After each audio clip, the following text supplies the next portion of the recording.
Hi friends. ஒரு காலம் இருந்ததுன்னு ஒரு ஆர்டிக்கிள் வாட்ஸ்அப்பில் இருந்ததை பார்த்தது எனக்கு ரொம்ப பிடிச்சதுனால தான் உங்களுக்கு இந்த வீடியோ. சைக்கிளிலோ பேருந்திலோ கொண்டு போய் விடுவது என்ற வழக்கம் இல்லாததால் நாங்களாகவே பள்ளிக்கு செல்ல வேண்டியிருந்தது. எங்களை பள்ளிக்கு அனுப்பிவிட்டு அங்கே என்ன நல்லது கெட்டது நடக்குமோ என்று எங்கள் பெற்றோர் ஒருபோதும் கவலைப்பட்டதே இல்லை. அவர்கள் எதற்கும் பயந்ததும் இல்லை. பாஸ் அல்லது ஃபெயில் அவ்வளவுதான் எங்களுக்கு தெரியும். சதவீதங்களை பற்றி எங்களுக்கு எந்த கவலையும் இல்லை. டியூஷனுக்கு போவதாக ஒப்புக்கொள்வது அவமானமாக இருந்தது. ஏனென்றால் எங்களை முட்டாள்கள் என்று நினைத்து விடுவார்கள். புத்தகங்களில் அரச இலைகளையோ அல்லது படிப்பு இலைகளையோ மயில் இறகுகளையோ வைத்தால் புத்திசாலியாகி விடுவோம் என்று நம்பினோம்.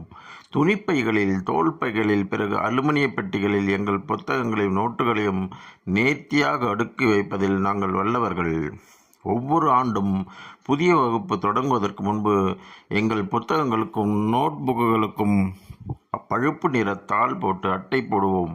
அது ஒரு வருடாந்திர கொண்டாட்டம் அல்லது திருவிழாவிற்கு சற்றும் குறைந்ததே அல்ல. ஆண்டு இறுதியில் எங்கள் புத்தகங்களை விட்டுவிட்டு அடுத்த ஆண்டுக்கு பழைய புத்தகங்களை வாங்குவோம். ஒருபோதும் அதற்காக வெட்கப்பட்டதே இல்லை. ஏனென்றால் அந்த நாட்களில் புத்தகங்களோ பாடத்திட்டமோ ஒவ்வொரு ஆண்டும் மாறவே இல்லை. எங்கள் பெற்றோருக்கு எங்கள் படிப்பு ஒருபோதும் சுமையாக இருந்ததே இல்லை.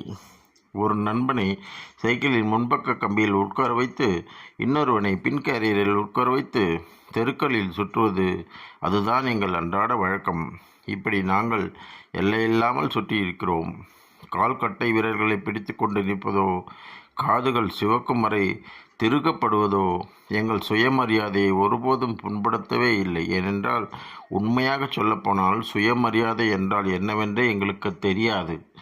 வீட்டிலோ பள்ளியிலோ திட்டு வாங்குவது வாழ்க்கையின் ஒரு சாதாரண பகுதியாக இருந்தது. எங்கு வேண்டுமானாலும் வெறும் கால்களில் மரப்பலகைகளையும் எந்த வகையான பந்தயம் வைத்து கிரிக்கெட் விளையாடிய அந்த ஆனந்தம் எங்களுக்கு மட்டுமே தெரிந்த ஒன்று.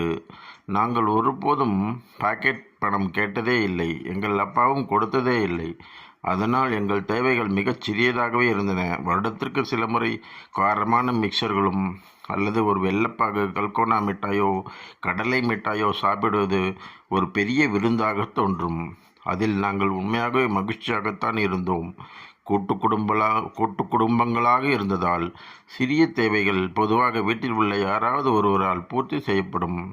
தீபாவளியின் போது பட்டாசு சரங்களை உடைத்து ஒவ்வொரு பட்டாசாக கொளுத்துவது ஒருபோதும் வெட்கமாக தோன்றியதில்லை. ஐ லவ் யூ என்று எப்படி சொல்வது என்று எங்களுக்கு தெரியாததால் எங்கள் பெற்றோரிடம் நாங்கள் அவர்களை எவ்வளவு நேசிக்கிறோம் என்பதை எங்களால் ஒருபோதும் சொல்ல முடிந்ததே இல்லை. இன்று உலகின் எண்ணற்ற அதிர்ச்சிகளையும் ஏளனங்களையும் சந்தித்த பிறகு நாங்கள் போராடும் உலகின் ஒரு பகுதிதான். சிலர் தாங்கள் விரும்பியதை பெற்றார்கள், சிலர் பெறவில்லை. யாருக்கு தெரியும்? பள்ளி பெஞ்சுகளில் 2 அல்லது 3 பேர் அமர்ந்து அரைக்கால் சட்டையுடன் பள்ளிக்கு வெளியே இருந்த சிறிய மிட்டாய் கடையில் மிட்டாய், மாங்காய், கொடுக்கா, இலந்தை, ஐஸ் ஆகியவை நண்பர்களிடந்து பெற்றதும் தந்ததும் அந்த அன்பை நாங்கள் இன்றும் நினைவில் வைத்திருக்கிறோம். அந்த நண்பர்கள் இப்போது எங்கே இருக்கிறார்கள்?